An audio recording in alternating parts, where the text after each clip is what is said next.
Hello বন্ধুরা, আসসালামু আলাইকুম। গরিব ঘরের রাজপুত্র 14 নম্বর পর্বটি আপনারা সবাই দেখে ফেলেছেন। এখন সবাই অপেক্ষা করছেন 15 নম্বর পর্বটি কবে আসবে।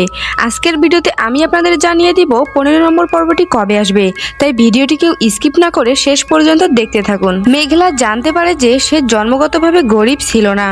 1 বছর বয়সে শপিং মল থেকে তাকে চুরি করা হয়েছিল এবং পরে চোর তাকে ডাস্টবিনে ফেলে যায়। সেখান থেকে তার বর্তমান পালক বাবা মা তাকে উদ্ধার করেন। কিন্তু দুঃখের বিষয় হলো মেঘলার আসল বাবা মা কেউই এখন বেঁচে নেই। কিন্তু তার আসল বাবা তাকে অনেক ভালোবাসতো, সেই জন্যই তার নামে সমস্ত সম্পত্তি লিখে দিয়ে গেছে। বেঁচে থাকতেই মেঘলা যদি তার আসল বাবাকে একবার দেখতে পাতো তাহলে হয়তো নাটকটা আরো বেশি ভালো হতো।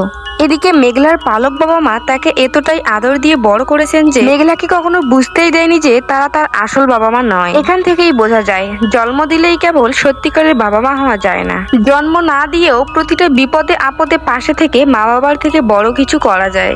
যাই হোক, মেঘলা এই সম্পত্তি পাওয়ার পর একে একে রাতুল এবং অনিক সবাইকে উচিত শিক্ষা দেবে। আর এইসব দেখার জন্য আপনাদের পরবর্তী পর্বগুলো অবশ্যই দেখতে হবে।